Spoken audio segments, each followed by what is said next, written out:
If you've been spinning your wheels on those tests for a little while and it feels like you've gone off the rails, you may have. Today's video is going to help you understand if your test prep has gone off track and how to get back on the right track. Hello, welcome back to MBA Protocol. I'm 𝐥𝐢𝐬𝐿, the founder of this shiz, and I am here to help you achieve your MBA dreams. I'm stepping out of the way on this channel this week so that you can hear from my colleague, my collaborator, my dear friend, Brian Birdwell, whom I've known for almost 20 years. He and I worked together at Manhattan Prep as GMAT test prep teachers and tutors in the very early days of when GMAT test prep was only barely a thing. We're some of the OG tutors in this universe. And unlike me, who sort of left tutoring to focus on MBA application coaching, Brian has continued tutoring. He's also an MBA application coach working for our team, but he's been helping people for 20 years. There are just not that many people in the world who are as expert, not just in these two tests, but in how to help an individual move the needle on their score. That's the thing, because the test is the test, but you're you. And if you're going to get from where you are to the best score you can possibly get, that's an individual journey.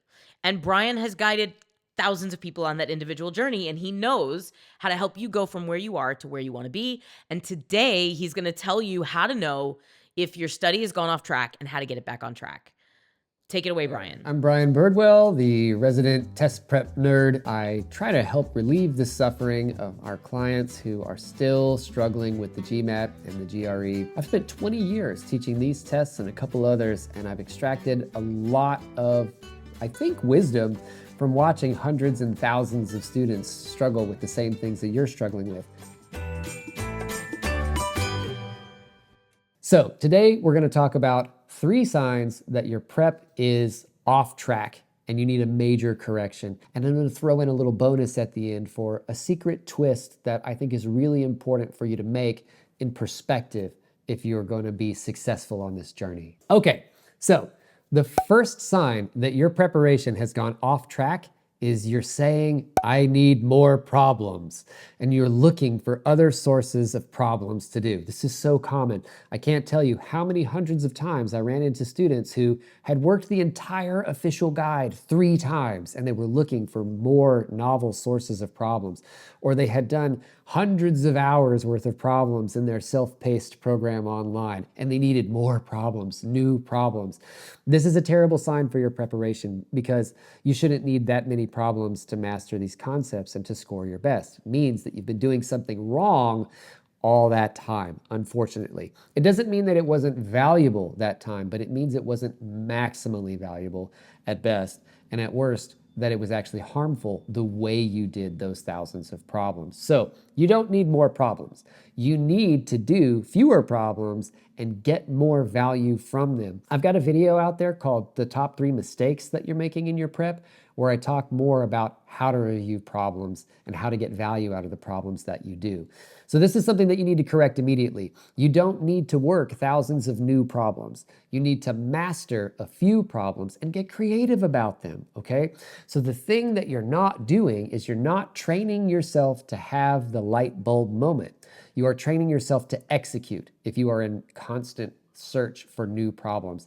And you can't be an executor and do your very best on this test. You can do pretty good as an executor, but you can't score in the top percentiles as an executor. You will have to have an interesting insight. You will have to have an aha moment.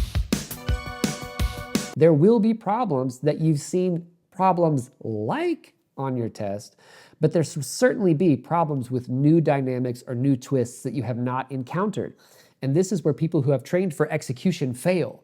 You have to train to be creative and to solve problems in a unique way. And to do that, you don't need thousands of problems. You can't memorize your way to a perfect GMAT or GRE score. You can't do it. You have to be flexible and creative. So when you encounter one interesting problem that causes you some grief, stay with it.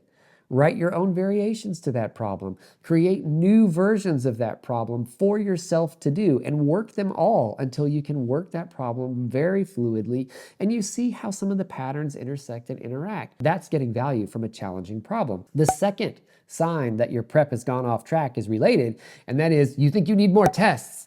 I need more practice tests. Brian, I've taken all of the ETS practice tests twice. I've taken all of the Manhattan prep tests twice. I need more practice tests. What should I do? Oh no, this is terrible. A, because you didn't get enough value out of those tests. You wasted those tests, and that's the problem. Still, we have to solve the problem from where you are, and it doesn't mean we need new tests. It's okay to rework tests that you've already done. You probably need to reconfigure the way that you're prepping entirely. You're probably taking tests too often, too frequently, and you're not asking enough good questions of those tests when you take them. So you need to get more value from the tests when you do take time out of your valuable life to take one of these practice tests. You need to extract more value from it. You don't need more tests. You need to get more out of them. You need to take them less frequently, and it's okay to redo tests that you've already done. Trust me, you didn't memorize it. You may recognize a problem or two, but you did not memorize every problem on that test.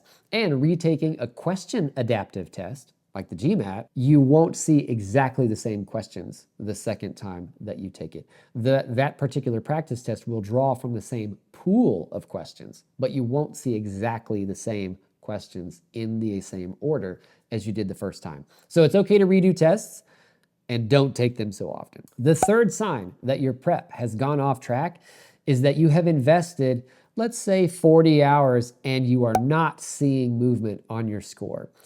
This gets really extreme. You know, if you're not seeing movement on your score after 300 hours, something huge is wrong. Don't let it get to that point.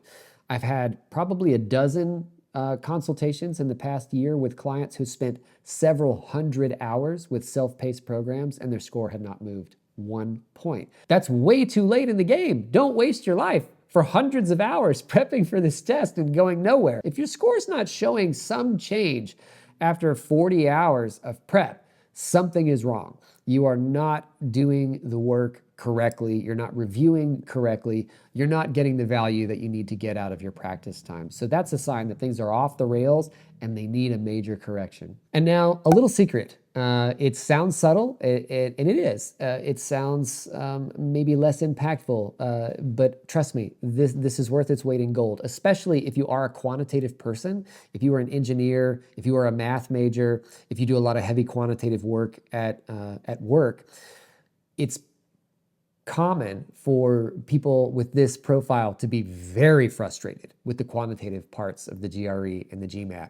If you've done Calc 3 and you succeeded, if you've done advanced statistics and you succeeded in undergraduate, then this math should be no problem for you. Why aren't you getting a perfect score? It's a very frustrating position to be in. Dealing with the frustration, separate video. However, making a shift in the way you approach the material can really help, and that's just to understand that this is not a math test. And you might need to put that on a Post-it note and put it on the screen when you're doing practice, or write it on the front of your practice notebook, or write it on a Post-it note and slap it on the desk by your scratch work. This is not a math test. There's math on it, but it's not a math test. It's a reading test. It's a test of organized thinking. And you have to approach it this way. You have to read with attention, getting the information that you need. You have to have a process for your scratch paper that supports you, that makes things automatic and error-free for you.